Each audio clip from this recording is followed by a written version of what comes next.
So I have had kind of an exhausting last couple of weeks, and I know I already asked some of you if you had a rough week or not, but Jenny and I we've got baseball, we got ball practice going and ball games going, and we on top of that we have been trying to finish our bathroom. You guys remember the bathroom remodel? I've talked about it. Remember when I started talking about that? How many months, Jen?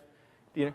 What? August of last year. All right. So August of last year. For those of you who aren't around, I went into my bathroom and I just started knocking stuff out of it. Jenny came home that day and was like, "What are you doing?" I was like, "We're remodeling the bathroom." And since August of last year, we have been remodeling the bathroom. And it kind of isn't as exciting when I say it anymore to Jenny. And so she kind of gets mad. So the last 2 weeks, we have been going hardcore at it because I did not want to get to August of this year and still be saying, "We're remodeling the bathroom." And so we've been working hardcore on it. We hired Mr. Gary Blundell to come in and put a tile shower in for us. It looks so fantastic. If you need anything like that done, talk to Gary. And so we had him do that, and then we tiled the floor. We tiled our other bathroom floor. We put toilets in. Have you ever put a toilet in? Oh man, if there is anything that will make you mad in this life, it's putting toilets in. And so we put toilets in, and you guys know I'm learning all of this as I go, right? So every day I would work, I would come home, we would do ball practice, we'd do ball games, and then I would work in the bathrooms on toilets and stuff until about 1 in the morning, and then I'd go to sleep, get up early at 6 with the kids, with Jenny and the kids, and do the whole thing over again. And I was just getting exhausted. We finally, this week, we got to the point where it's pretty well done, and we are getting ready to, after church today, I'm actually boogalooing out of here because we are going to Colorado for a retreat. We're going to go, we take a week off to just go spend time with God, and a lot of people go crazy on their vacations. We don't do that. We try to slow down and just intentionally fill ourselves with God. And so we're going to do that today, and I knew that our car has a bad catalytic converter in it, our van, right? So I do what every guy in my generation does when we're ready to fix something on our vehicle. I go to YouTube, you know? Anybody with me on that? Does anybody YouTube stuff? So I get on YouTube. I don't go ask people who know. I get on YouTube. And I'm watching it on my phone, and there's these guys, and they're like, "Oh man, it's super easy. You put the car up, and then you take the bolts out, and then you undo it, and man, you'll be done in just a few." I'm like, I can do that. Piece of cake. So I get the part, I get the catalytic converter, I go out. Remember, I've been working hard. I come home from work, I go and I jack up the van, and I get under there, and I'm working.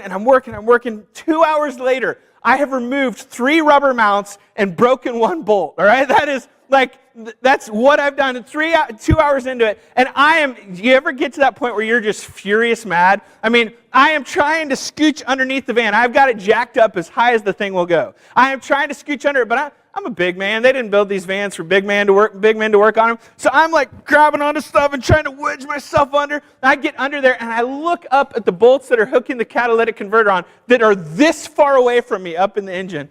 And I go, there's no way I'm going to get this thing done because I can't move. I'm like a turtle on its back, you know? I'm like, I'm stuck underneath the van. I thought I was going to have to call Jenny to come pull me out. And I just look at it, and I go, there is no way. I get out from underneath the van, and I throw my tools down. You get that mad? Anybody? Come on, tell me, be somebody with me. All right, thank you. I throw the tools down. I am furious. I'm frustrated. I walk inside, and Jenny goes, "How's it going?" Because she's a nice wife. You know, "How's it going?" I go, and I walk, and I go straight back to the bedroom, and I just throw myself down like a little kid, having a hissy fit. Have you had those moments? Can you testify, church? Yeah? Amen? Can I get an amen? All right. I was frustrated beyond belief. I was struggling on the inside. I was thinking about my faith journey, and I don't know what your faith journey has been like, but for me, there have been these moments along the way for me where I have hit these walls where I feel the best way I can describe it is kind of like that. I just am frustrated. I'm struggling. Everything I try to do doesn't seem to work. Every time I get on the bolt and I start to put some leverage on it, I realize I'm going righty-tighty and left instead of lefty-loosey, right? Nobody else does that, do they? Huh? Okay, all right. In my faith journey, I have hit walls and I've struggled. And what I have found, I don't know if you found this or not, but I've found that there are these moments of incredible tension. Can I walk you to one early on in my faith journey? I had come to Christ. I came to Christ as a teenager. I know some of you have come to Christ as adults, but I came to Christ as a teenager, and I was kind of a hoodlum teenager. You know, I did bad stuff, and even bad stuff by teenage standards a lot of times. And so I was not a good guy. I came to Jesus, and when I came to Jesus, my life flipped around. I went from going this direction to going that direction. I mean, I was the guy who would show up 30 minutes, an hour early for church. I would show up before Ray Steinmetz, the guy who unlocked the church. Ray would come up and be like, "Hey, Kent," and I'd be sitting out front reading my Bible, right? I just flipped. When I came to know Jesus, it changed my whole world, everything about it. But I remember sitting on my bed one particular moment, early on as a Christ follower, and I'm sitting on my bed, and I was in the middle of one of these frustrating moments, one of these moments of tension in my life. Because you see, I had been this guy who had all these sinful habits in my life. Even by the time I was 16, I had created and I had cultivated, a lot of really bad sinful habits. And I'm sitting on my bed and I'm struggling with this question. How is it that I can claim to follow Jesus and still be someone who struggles with sin? Have you ever felt that tension in your life? I've sat there and listen, I just need to be honest with you. That tension has not gone away. I thought it would fix itself, but as I've grown older, I've found newer and better sins, Like some kind of nighttime TV commercial. It's newer and better. You need it. And it's a sin that has come into my life, and now I'm struggling with this too, and I've got to add that. And the tension just continues to build, and I've got this frustration of sitting on the bed going, did I really mean it? Did I really mean it when I said I wanted to follow Jesus? Do I really believe that He's God? Why can't I overcome this? You might, if you know the Bible very well, there may be even a passage of the Bible that's popping up in your head, Romans chapter 7, and Paul says, there are things that I want to do, and then there's things that I don't want to do, and every time I try to do the thing I want to do, I end up doing the thing I don't want to do, and I'm doing it, and you're all done, right? That's the frustration, that's this tension, and it gets to the place spiritually, if you're like me, where you just want to throw something. You're just done. You don't know what to do. See, my guess is, more than would like to, probably every single one of us in here struggle with something that we just cannot get our heads around. We can't seem to fix it. We can't seem to get a hold of that sin and to wrench it out of our lives. This morning, I want to look at Paul's solution to this. Paul was an apostle, and we're going to actually go to Colossians. We're going to go to a version of this solution. Paul gives this solution over and over again because it's such a big thing in a Christian's life, such a big struggle that we all face, that Paul actually will deal with this in varying ways, and he'll talk about it as like life by the Spirit, that you live your life by the Spirit, and that these people who have a focus on God's Spirit, he talks about it in different ways, but I love what he does in Colossians. So we're going to go to Colossians chapter 1, because Paul's going to kind of flip the equation on its head a little bit for us, and he's going to give it to us in a way that helps us understand how you and I can maybe, just maybe, start to find some momentum in these moments of frustration. Will you guys open up your Bibles to Colossians chapter 1, verse 20, and then we're going to go all the way through chapter 2. Now, the chapters, Paul didn't write chapters in there, right? Somebody later on just was writing chapters down, and they went in and they did all that so we could easily find Bible verses. But this originally was just a letter that was written. So originally there was no break between chapter 1 and chapter 2. And a lot of times it's very important, if you get to one of those breaks, to keep reading like there wasn't a break, just to kind of see what the argument is that he's building. Listen to this, Colossians 1:20. Since you died with Christ to the elemental spiritual forces of this world. Now, I'm going to stop there for just a moment. This is a huge statement. Paul is saying that you're a Christ follower and you have died. There's something that has happened to you. We talked about that a few weeks ago with baptism. Do you remember this? That when you go under the water in baptism, that you are identifying with Christ's death. You have died with Christ. And what he says you died to is the elemental spiritual forces of this world. You died to the things that rule this world. You are no longer alive to them. Does that make sense to you? This is what he says, and this is huge to me. He says, why, as though you still belong to the world, do you submit to its rules? If you died, Paul's building an argument here, right? If you died to this world, you died to all of the elemental things, the kind of structure and the stuff of the world, the material of the world. If you died to that, why why, as though you still belong to it, do you submit to its rules? And these are the rules. Tell me if these sound familiar or not. Do not handle. Do not taste. Do not touch. Let me ask you, keep your finger right there. Did anybody grow up in a church that was all about the rules? I remember, or maybe you had a friend who grew up in one of those churches. I remember one of the rules at the church that I grew up in was no running in the church, right? Yeah, so somebody went to that church, right? No running in the church. What other rules do churches have? Just throw them out. Give me one. No dancing, yes. Like this, none of this, all right? That is real bad. That's gonna be trouble. What else? No music, right? Don't listen to that rock and roll stuff. Straight from the devil. What else? Anything else? No drinking. Yeah, you can't booze. Have you ever heard the let's see how it goes. Don't drink, don't cuss. No, don't. How did I write it? Does anybody know this? Don't drink, don't cuss, don't chew or go with girls who do. You ever heard that one? Yeah? All right. So some of you maybe grew up in one of these churches. You know about these churches. I will say this. I believe this is how most non-Christians view Christianity, as a place that has a lot of rules involved. Yeah? But did you hear what Paul said?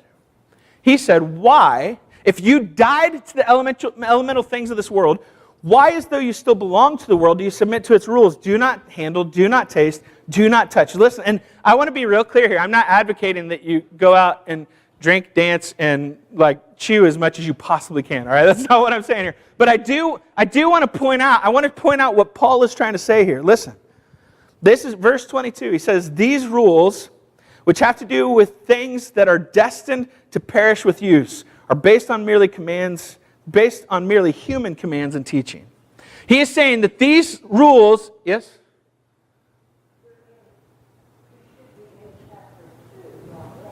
Yeah, this is going on into chapter 2. Well, too bad for you guys. Guess you guys can figure it out on your own. Thanks, Wanda. Well, we'll do chapter 1 next week, all right? Stick with me. Here we go. Oh, man.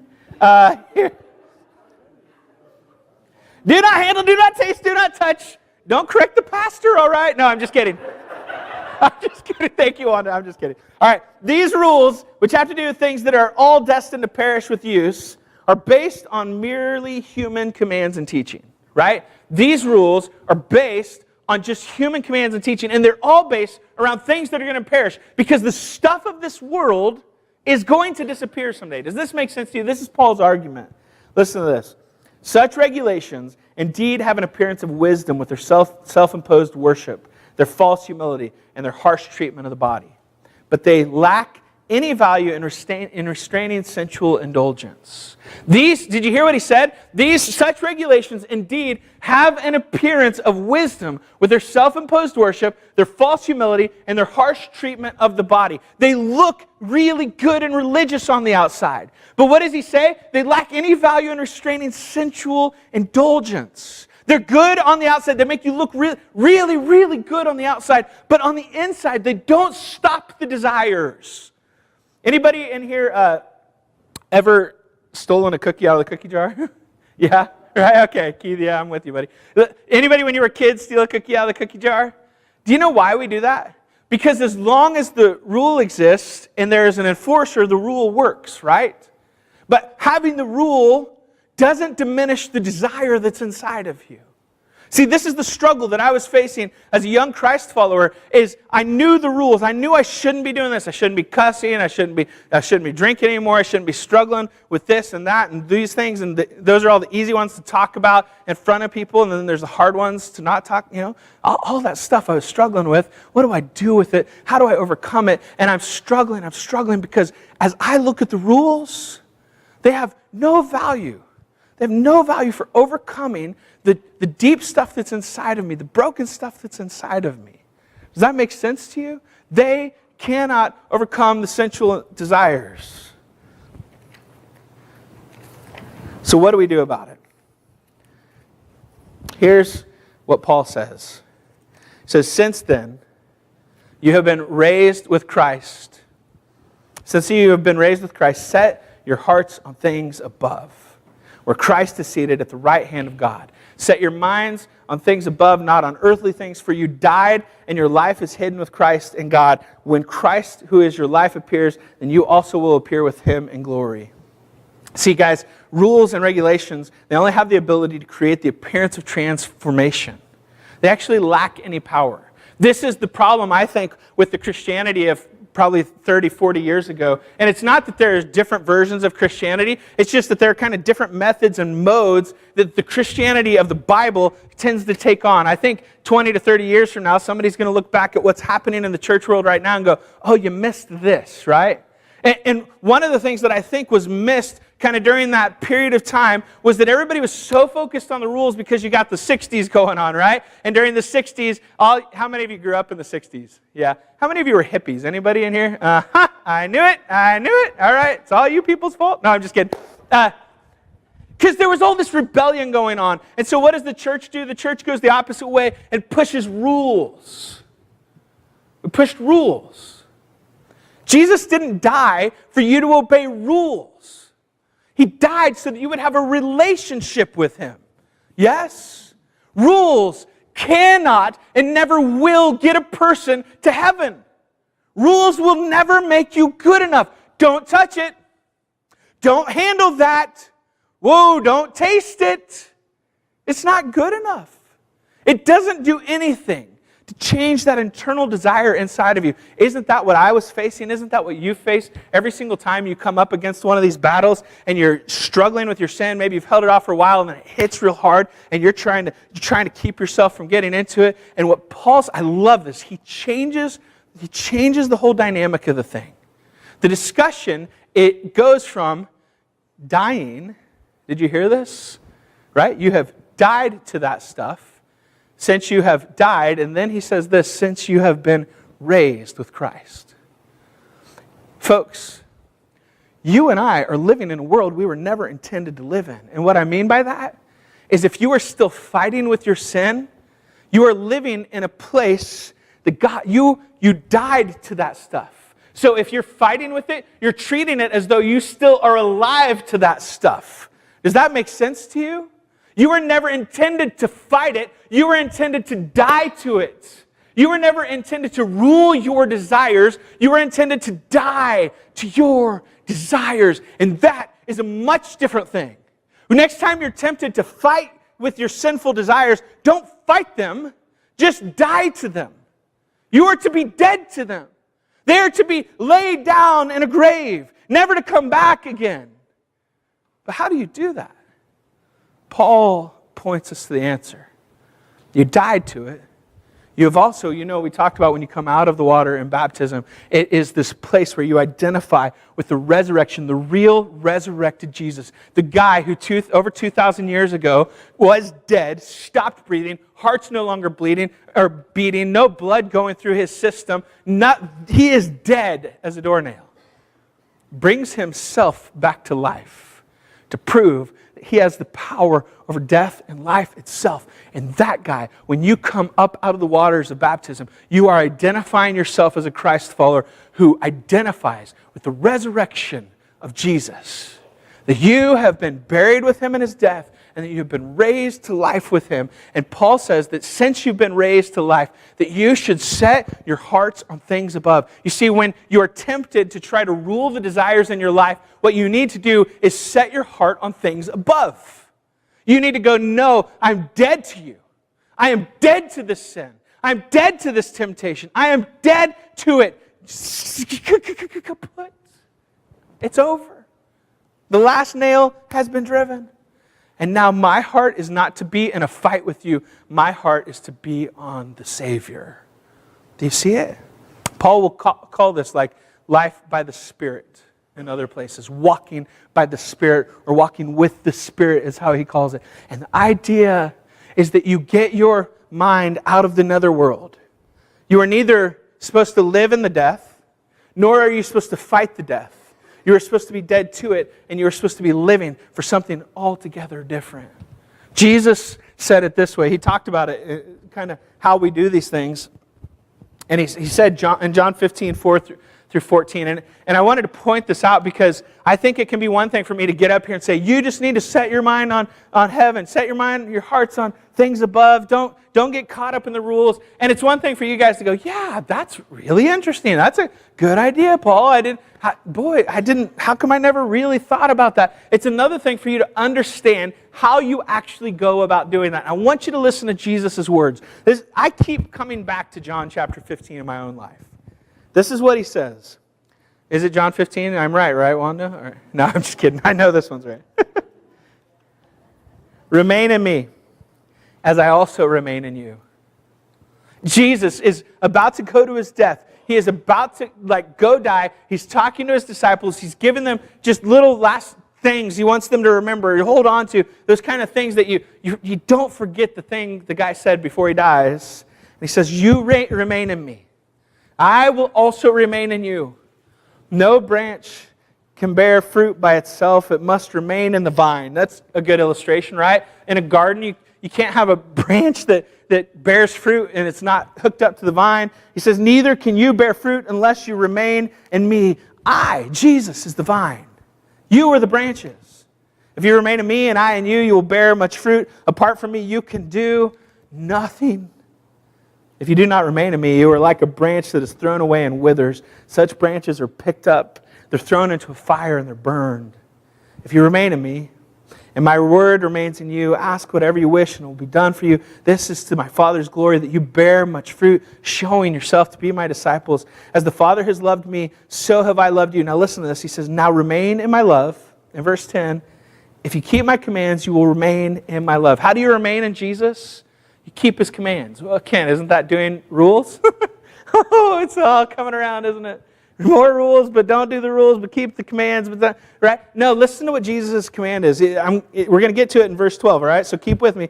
He says, if you keep my commands, you will remain in my love, just as I have kept my Father's commands and remain in his love. Verse 11, I have told you this so that your joy may be, that my joy may be in you and that your joy may be complete. And then verse 12, this is where Jesus gives his command. This is huge. This is the way that if you want to remain in Jesus' love, you do this thing. The command is this: love each other as I have loved you. See, Jesus' commands, Jesus' rules aren't burdensome. They're not, don't touch this, don't do that, don't handle that, don't do that. If you want to set your heart on things above, do you know what you do? You love. You love. I have had, I think I've talked about this before. I've had people call me, especially when I was in Wichita. The church that I was at there, we worked with an organization that was an AIDS organization. They helped AIDS patients, and almost 100% of their patients were homosexuals. And the leader of the group called me and said, I want to go to your church, but I just want to make sure that it's going to be okay. What do I do? And so we talked. And do you know what I ended up telling him? I said, look, here's where we stand. We stand on what the Bible says. But I just need you to know something. My job is not to be the sin police. Did you know that's what a lot of church people think their job is to be the sin police? They got their pen out and they got their little notepad, right? And they're writing up tickets to people. Why'd you do this? Why'd you do that? Don't do that. Don't touch this. Don't handle that. Rules, rules, rules. Jesus said, if you want to remain in my love, if you want to remain in me, you are going to love each other as I have loved you. How did he love us? He gave himself. Do you see it? Greater love has no one than this, than that he laid down his life for one of his friends. You are my friends if you do what I command. Greater love has no love than this. Not that you would go writing around tickets to people and handing them out. Shouldn't have done that, my friend. We're not to be the sin police. Do you know what we're to be, folks? This place, we're supposed to be grace givers. Just give it away. Here, it's free. Take it. Jesus' love for you. Jesus' love, grace for you, grace for you.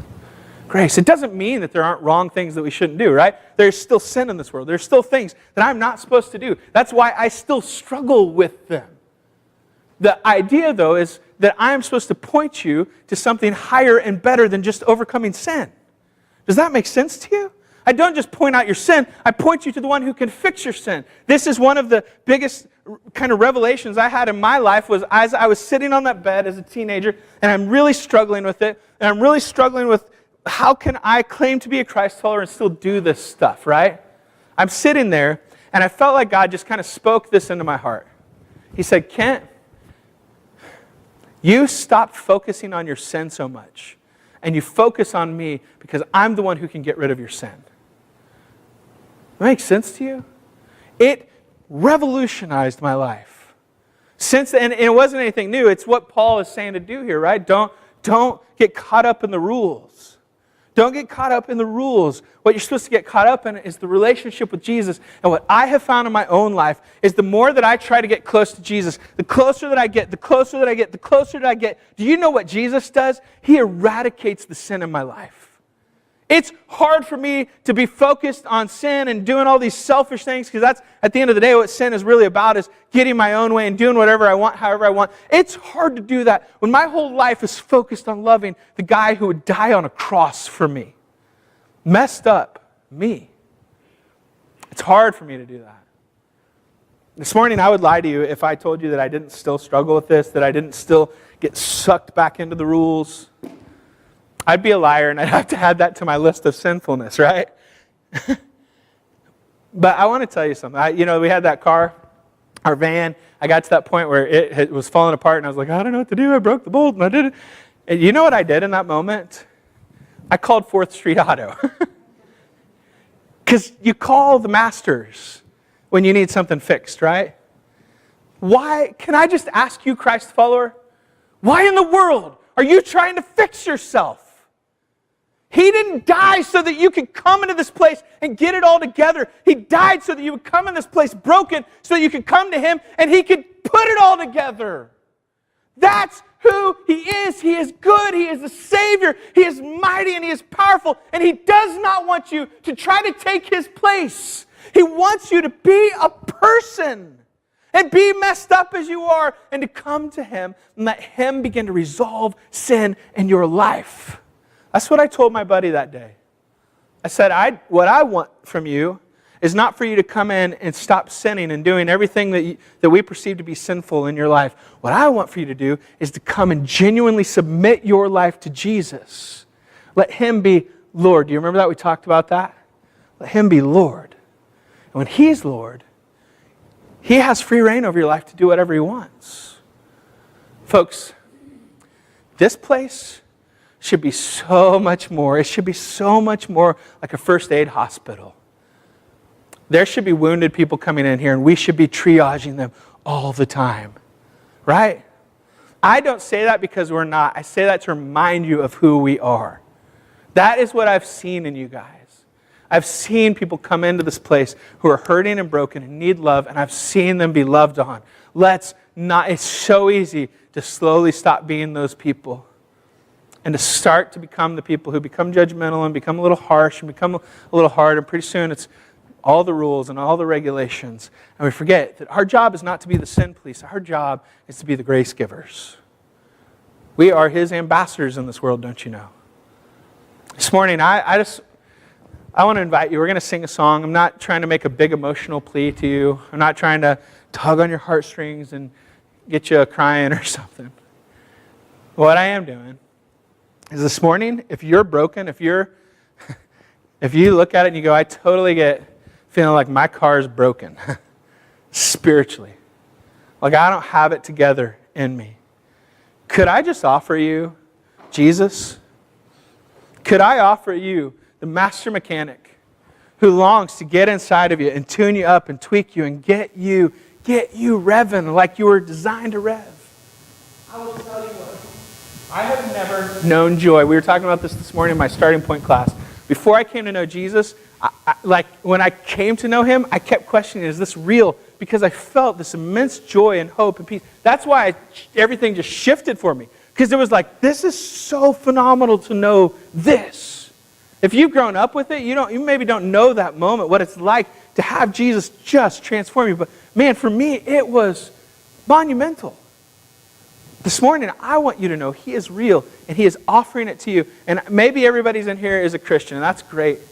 But maybe, just maybe, there's somebody in here who this morning needs to come to Jesus. And you need to not worry about all the fear and all, like, what are people going to think about me? You need to just worry about what God thinks about you this morning. And you need to worry about finding that kind of hope, that kind of joy in your life. And you need to walk up here and talk to me about Jesus. If that's you during the song, I invite you to come up. For the rest of you, could I just encourage you? Set your hearts and your minds on things above this morning. Stop worrying about trying to be so perfect and so good and having it all together. Instead, worry about being His. Would you do that with me? Let's stand up and worship the God of the universe.